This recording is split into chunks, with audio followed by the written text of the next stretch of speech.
උසස් අධ්‍යාපනය ගැන කියද්දී සමහර වෙලාවට අපි කල්පනා කරනවා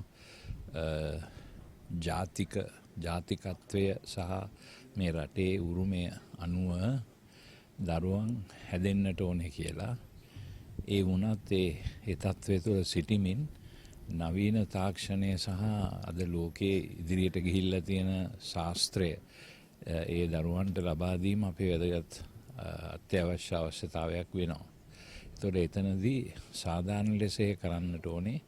අපි උවමනාවට වඩා ලාභ ප්‍රයෝජන ගන්න, එහෙම නැත්නම් මුදල් හම්බ කරන්න මේ ආයතන පාවිච්චි කරන්න හොඳ නැහැ. පුළුවන් තරම් සේවයක් ලෙස ඒ දරුවන්ට ඒ අවශ්‍ය දැනුම සහ ශිල්ප ඥානය විතරක් නෙවෙයි, සීලාචාරකම, මනුෂ්‍යකම මේ සමාජයේ මේ එකට ජීවත් වෙනකොට තිබිය යුතු සංවර භාවය සහ අන් අයට සේවය කිරීමට තියෙන ආශාව, ඒ වගේ ගතිගුණ වර්ධනය කරන්නට මේ ආයතන පාවිච්චි කරන්නට ඕනේ.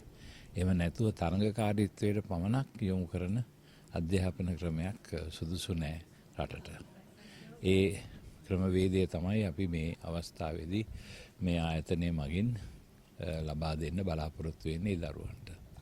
අවසාන වශයෙන් දැන් ලංකාවේ පෞද්ගලික රජය නොවන මේ වගේ උසස් අධ්‍යාපන ආයතන බිහි කිරීමෙන් ගොඩක් සේවයක් කරනවා. විශේෂයෙන් දරුවෝ විදේශගත වෙන එක ගොඩක් අඩු වෙලා තියෙනවා.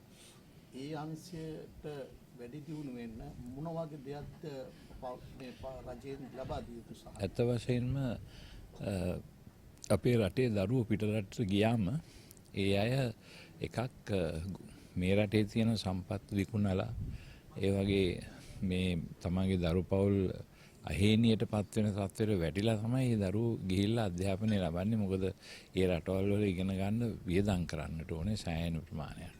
එවැනි ධන සම්පතක් රටින් ගලාගෙන යාම සිදු වෙනවා එක පැත්තකින්. අනිත් පැත්තෙන් මේ දරුවෝ ගියාට පස්සේ ආපහු එන්නෙත් නැහැ. ඒතර මේ දරුවන්ගෙන් මේ රට හීන වෙන අඩුවීමක් ඇති වෙනවා.